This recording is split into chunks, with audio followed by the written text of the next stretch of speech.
Tout de suite, notre focus. Nous partons au Yémen, un pays très pauvre qui est en guerre depuis plus de 2 ans. Le conflit oppose des rebelles chiites houthis aux loyalistes du président Hadi. Les premiers reçoivent l'appui de l'Iran, les seconds sont soutenus militairement par l'Arabie saoudite. Si vous entendez assez peu parler de cette guerre dans les médias, c'est parce que le Yémen est un des pays les plus difficiles d'accès pour les journalistes. Grâce à l'ONG Médecins sans frontières, vous allez pouvoir vous rendre compte des dégâts matériels et surtout humanitaires. Leur reportage est signé Gaël Sandelin et Florian Serrex. 2 ans après le début des bombardements de la coalition, Saada n'est plus que ruine. Ici se tenait le marché. Le cratère témoigne de la violence des frappes.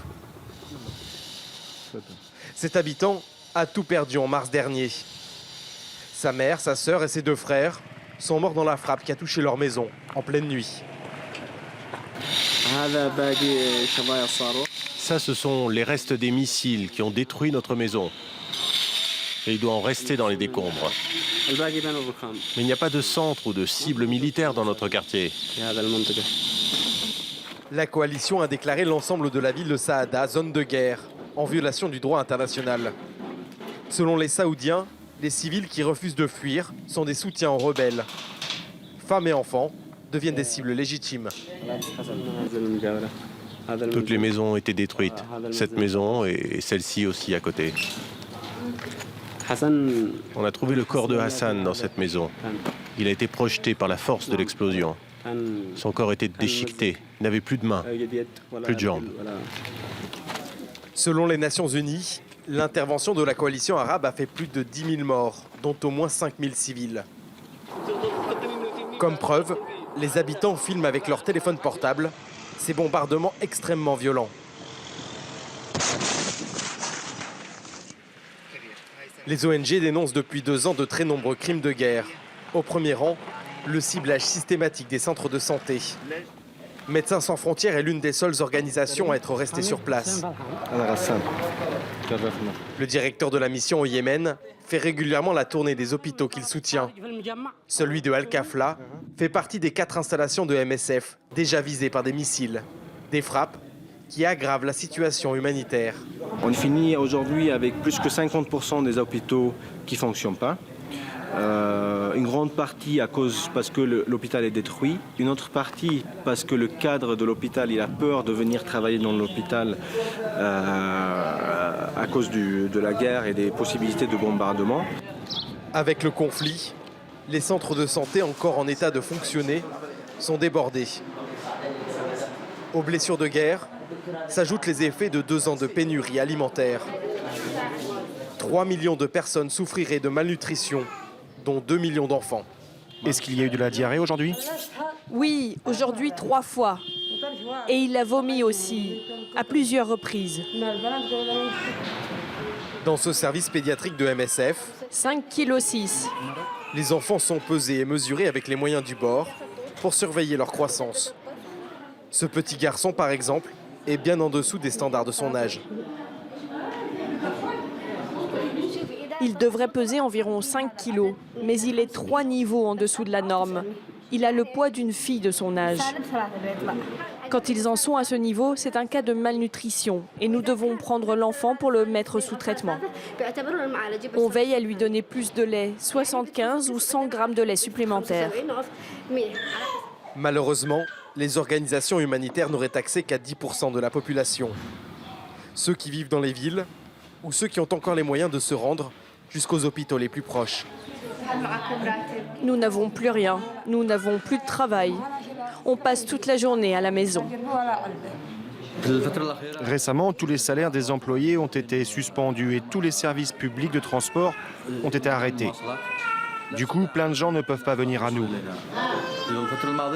Avant, on recevait plus de cas au service des urgences. Mais maintenant, les patients ne peuvent plus venir à cause de la situation. Nouvelle crainte pour le personnel médical. Une épidémie de choléra aurait déjà infecté 2000 personnes et fait 35 victimes ce mois-ci.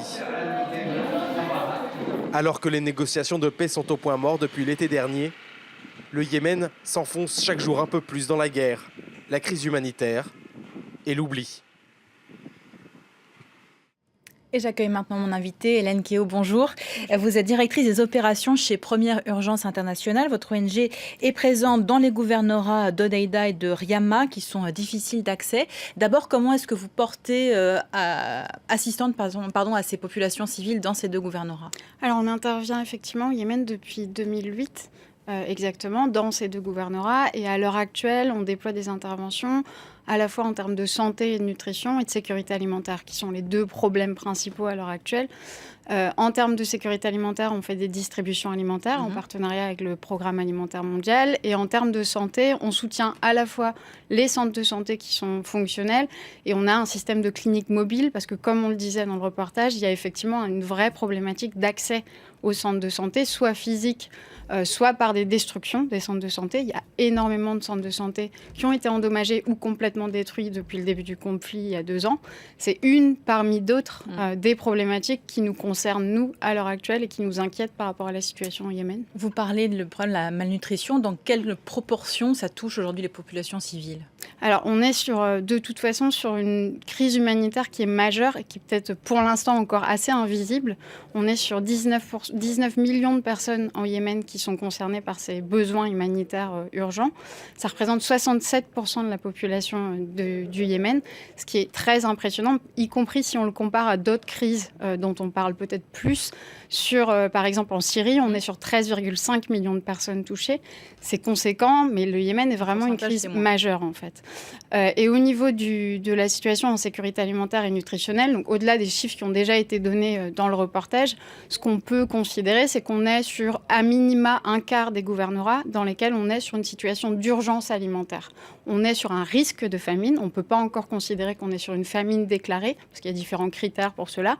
Pour autant, on est sur un chemin vers une situation alimentaire où cette situation d'insécurité alimentaire va impacter le statut nutritionnel des enfants notamment, et des enfants en tout premier lieu. C'est une problématique alimentaire des difficultés alimentaires qui étaient préexistantes au conflit, parce qu'on est sur un pays qui est notamment très dépendant des importations alimentaires. On a en plus une production agricole qui, du fait du conflit, des difficultés d'approvisionnement, des difficultés et des mouvements des populations, a diminué.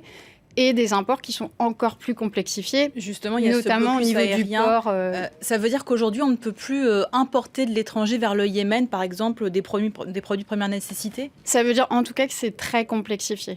Ça veut dire que le port d'Hodeïda, par exemple, qui est très symbolique de ces problématiques, c'est le 4e port du pays, mais le port par lequel parvenait la majeure partie des importations alimentaires. À l'heure actuelle, ce port fonctionne, on estime son fonctionnement à 10%. Ce qui impacte notamment les acteurs humanitaires, parce que c'était le port d'accès le plus simple pour les produits humanitaires. Donc on parle des intrants nutritionnels, les traitements justement pour ces enfants qu'on a vus dans le reportage. À l'heure actuelle, on a une complexité à faire rentrer via ce port d'Hodeïda et on a des solutions ou des demi-solutions via d'autres ports, type le port d'Aden, mais c'est loin et c'est très cher de faire parvenir ensuite sur nos zones d'intervention ces intrants nutritionnels. Il y a un autre problème qui est le problème sanitaire du choléra qui a fait près de 200 morts en un peu moins de 3 semaines.